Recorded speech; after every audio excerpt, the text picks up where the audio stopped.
American മലയാളികൾ വിദ്യാഭ്യാസത്തിന്റെ ഭാഗമായി കുട്ടികളെ ഇന്ത്യയിലേക്ക് അയക്കണമെന്ന മുൻ അംബാസിഡർ വേണു രാജാമണി ആയുർവേദത്തിന്റെ സാധ്യതകൾ അമേരിക്കയ്ക്ക് മനസ്സിലാക്കി നൽകാൻ മുന്നോട്ട് വരണമെന്നും അദ്ദേഹം അഭ്യർത്ഥിച്ചു. ന്യൂജേഴ്സിയിൽ മലയാളി സമൂഹം നൽകിയ സ്വീകരണത്തിൽ സംസാരിക്കുകയായിരുന്നു വേണു രാജാമണി.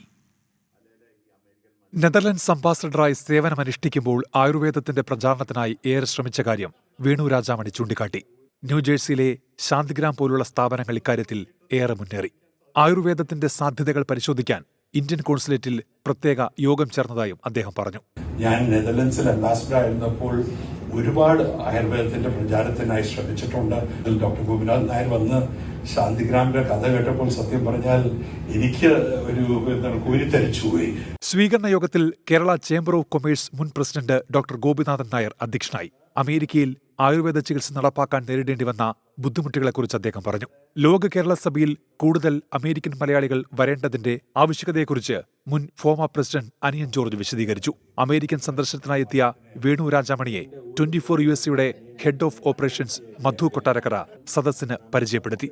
അമേരിക്കയിലെ വിവിധ സംസ്ഥാനങ്ങളിൽ നടന്ന യോഗങ്ങൾക്ക് ശേഷം വേണു രാജാമണി ഇന്ത്യയിലേക്ക് മടങ്ങും. 24 USA